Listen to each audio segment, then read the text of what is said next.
Bom dia, alunos, tudo bem com vocês? Espero que sim.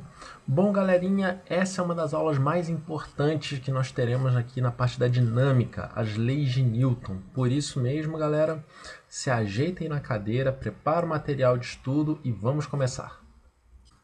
Turma, é tão importante que eu decidi dividir essa aula. Nessa primeira aula, eu vou apresentar a vocês as 3 leis de Newton e na próxima aula será de só exercício, aplicações, né, dessas leis. Galerinha, vamos lá. A primeira lei de Newton, também conhecida como princípio da inércia, diz o seguinte: todo corpo continua em seu estado de repouso ou de movimento uniforme em linha reta, a menos que seja forçado a mudar aquele estado por forças imprimidas sobre ele. Então, turma, se a força resultante atuando sobre um corpo for zero, ou ele permanece em repouso, ou ele está em movimento retilíneo uniforme. Ok? Aí, galera, eu botei aqui 2 exemplos para vocês entenderem como é que funciona, né? Tipo assim, vocês vendo essa lei na prática. Aqui você tem um carrinho com algumas bolas, né? Você coloca ele no alto de uma rampa e libera esse carrinho. Ele vai descer essa rampa ganhando velocidade. E aí lá na base da rampa você coloca um bloqueio, né? Tipo, né? Para o carrinho não continuar o movimento. O que vai acontecer? O carrinho e algumas bolas vão parar, só que as bolinhas que estão mais livres, né? Que estão lá em cima, elas têm a tendência ao quê? Continuar o movimento. Né? Ou seja, permanece em movimento. E no caso, um movimento retilíneo e uniforme. Aqui na direita eu tenho um copo, né, com água. Sobre ele tem uma folha de papel e uma moeda. Aí você dá uma peteleco nessa folha, você, né, puxa ela tão rápido, de forma tão rápida, que a tendência da moeda é o quê? Permanecer em repouso. Então ela vai cair dentro do copo. Galera, esses 2 exemplos aqui você pode fazer analogia também com você num ônibus ou num carro, né? Por exemplo, você pegou um ônibus, você subiu lá né? Ficou em pé, o ônibus estava parado no ponto, né? Aí o motorista pisa no acelerador para sair, a sua tendência é o quê? É ir para trás. Por quê? A tendência, na verdade, é você permanecer em repouso. Então, ou seja, você para e o ônibus continua. Então você tem essa ilusão, né? Você tem esse sentimento, né? De que, pô, estou sendo jogado para trás. Isso é inércia, né? E na situação aqui da direita, acho que todo mundo aqui já viu, seja em TV, desenho, por exemplo, tem uma mesa de jantar assim com talheres, copos, pratos, aí o cara chega, pega a toalha de mesa e dá um puxão tão forte, assim, tão rápido, que tudo permanece lá em pé direitinho, como se nada tivesse acontecido. Inércia, né? A tendência de todos os talheres ali é o quê? Continuar em repouso. Beleza? E turma, isso é tão importante que 2 acessórios nos veículos foram desenvolvidos por causa da inércia. Foram o encosto de cabeça e o cinto de segurança. Aqui, galera, eu estou mostrando para vocês o encosto de cabeça. No primeiro quadro aqui em cima, você tem o movimento do carro da direita para a esquerda, né? Então, olha só, olha o que acontece. Você tem o seu bonequinho aqui que está em azul, o primeiro aqui da esquerda. Ele está em repouso. Quando o veículo se desloca, né? O que acontece? O banco está ligado ao veículo. Aí o banco vai se deslocar com a mesma velocidade do veículo. Você, as suas pernas, o seu tronco estão o quê? Ligados, né? Estão o quê? Devidamente acomodados no banco. Então, o seu corpo também irá se deslocar com a mesma velocidade. Só que a cabeça não está. Então, a tendência da cabeça é o quê? Isso aí, exatamente, igual no ônibus. Permanecer em repouso. Então, a cabeça é jogada para trás, né? Então, você tem esse jogo de cabeça para trás E aí, quando no momento de freio, né, de frear o veículo, a tendência da cabeça ser jogada para frente. Esse, esse movimento é chamado de chicote, chicote de cabeça, né? Em inglês é whiplash. E isso pode causar lesões, né, cervicais, né, no pescoço gravíssimas, até fatais, né? Olha aqui embaixo, um banco sem encosto de cabeça e com encosto de cabeça. Olha o movimento da cabeça, né? Ah lá, sem o encosto de cabeça, a sua cabeça e o seu pescoço fazem um ângulo, podem fazer um ângulo até de 120 graus, né? Enquanto com encosto, você faz o que? Um deslocamento ali num ângulo de 30 graus, que é tipo assim, muito menos danoso ao seu pescoço. E aqui à direita, né, os movimentos desse chicote. A hiperextensão e a hiperflexão. Você acaba lesionando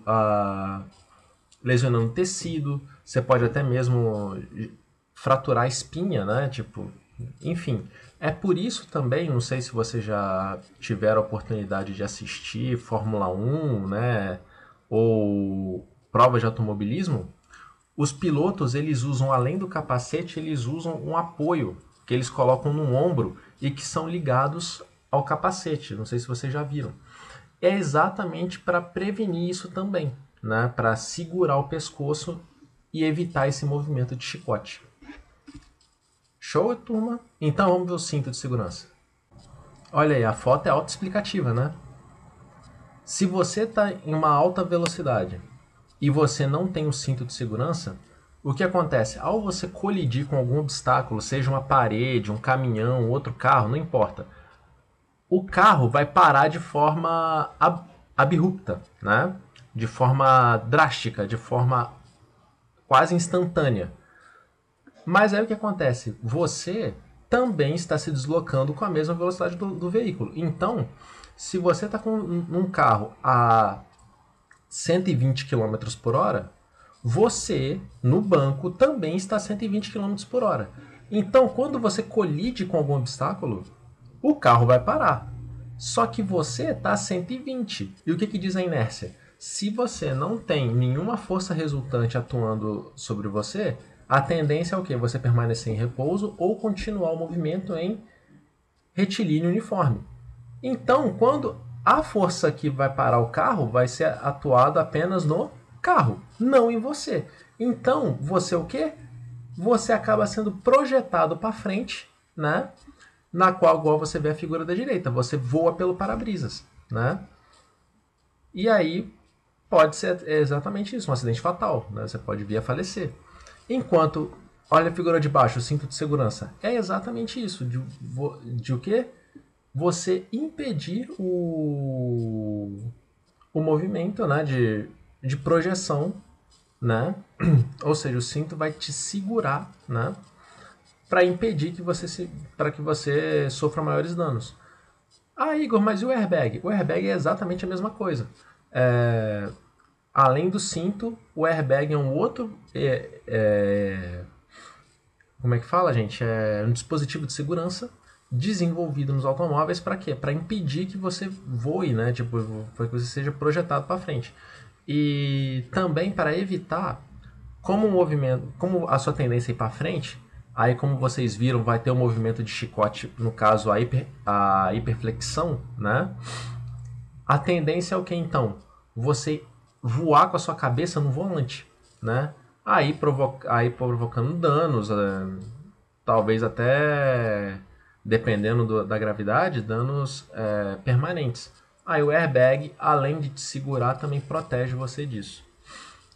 Tranquilo, turma? Ficou claro os exemplos? Então, vamos seguir. Galerinha, segunda lei de Newton, princípio fundamental da dinâmica. Pessoal, essa aqui se for colocar em ordem de importância, é a principal. Porque praticamente todos os exercícios que a gente for trabalhar na próxima aula vai ser de aplicações de lei de Newton, né? E principalmente aplicações dessa fórmula, tá? Aplicações dessa lei. Galera, o que diz? Diz o seguinte: A variação do movimento de um corpo é proporcional à ação efetiva das forças nele aplicadas e se dá na mesma direção da força resultante. Em outras palavras, o que isso quer dizer? Que a resultante das forças aplicadas a um corpo é diretamente proporcional à aceleração adquirida por ele, sendo a constante de proporcionalidade equivalente à massa do corpo. Matematicamente, temos que a força resultante aplicada em um corpo é massa vezes a aceleração desse corpo. Então, pessoal, qualquer objeto que você está analisando e sobre esse objeto existe uma força, né?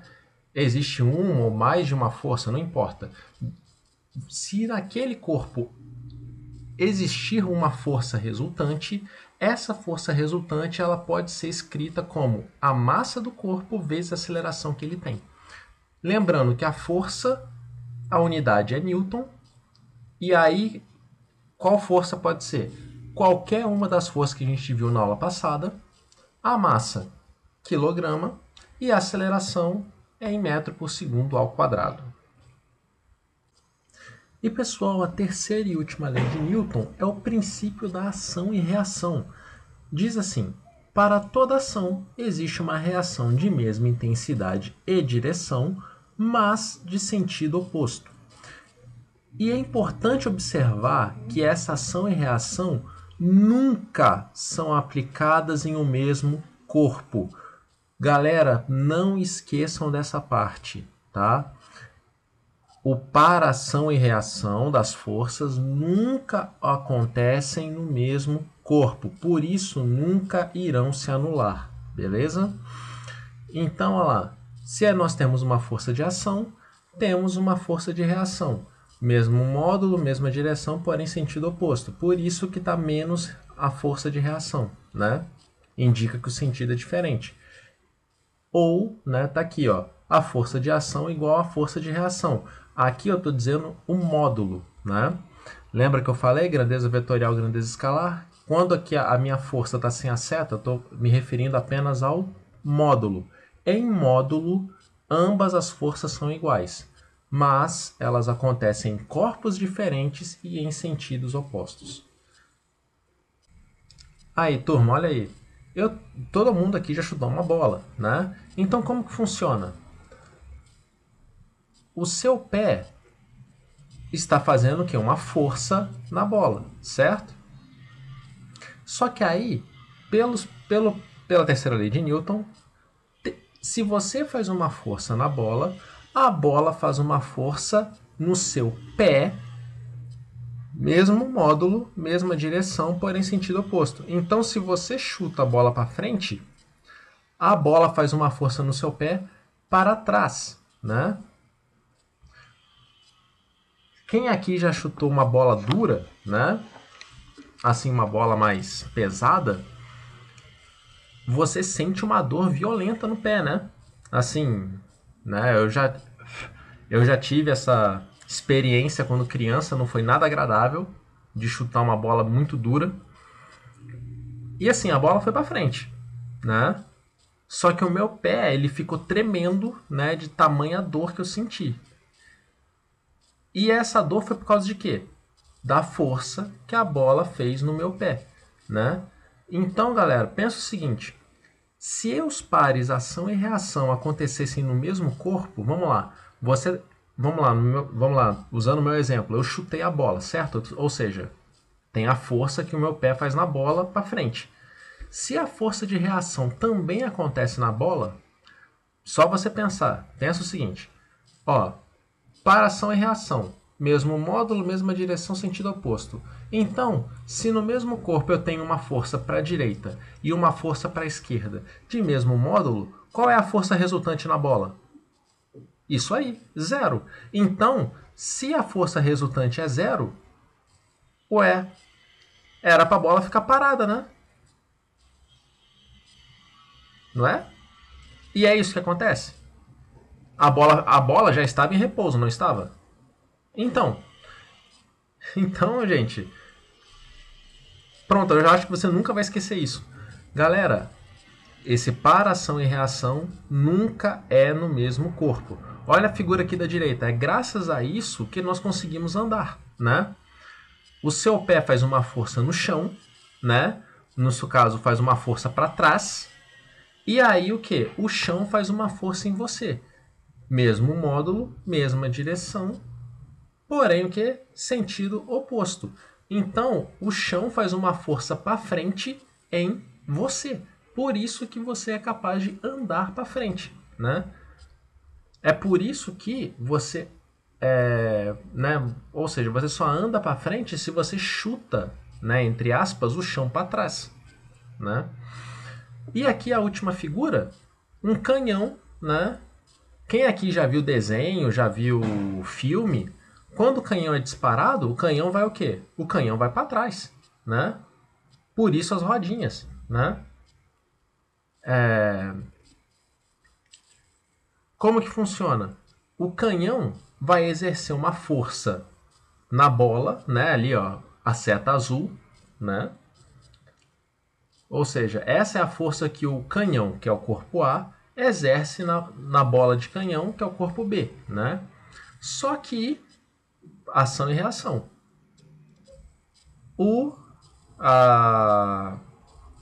Nesse processo de disparo, né? O corpo B, que é a bolinha, vai fazer uma força no canhão, né? Que aí é a força que o corpo B faz no corpo A. E essa força é o quê? Mesma direção. Você pode ver que as duas setas estão na mesma direção, na mesma reta. Ambas têm o mesmo módulo, ou seja, ambas têm o mesmo tamanho, porém em sentidos opostos. Ou seja, o canhão, a tendência dele é o quê? É ir para trás, né? É por isso que tem as rodinhas, porque se você não tiver as rodinhas, o que vai acontecer? Se você só tiver o apoio aqui lateral, né, onde está o canhão apoiado, se porventura não for resistente e quebrar, já era, você inutiliza o seu canhão, né? Afinal, o canhão é extremamente pesado e aí para você querer movimentar ele, você não vai conseguir. Por isso as rodinhas. Beleza, gente? Tranquilo aqui os exemplos, entenderam? Bom, gente, qualquer dúvida é só deixar no sala de aula que eu vou responder lá com o maior prazer. E galera, a aula vai ficar por aqui. A próxima aula é só de aplicações dessas leis, tá? A gente vai ver bastante exercício, bastante exemplo e assim, gente, essa parte de dinâmica é o que vai cair muito, tá? Então, galera, sem mais delongas, bons estudos e a gente se vê na próxima aula. Tchau, tchau.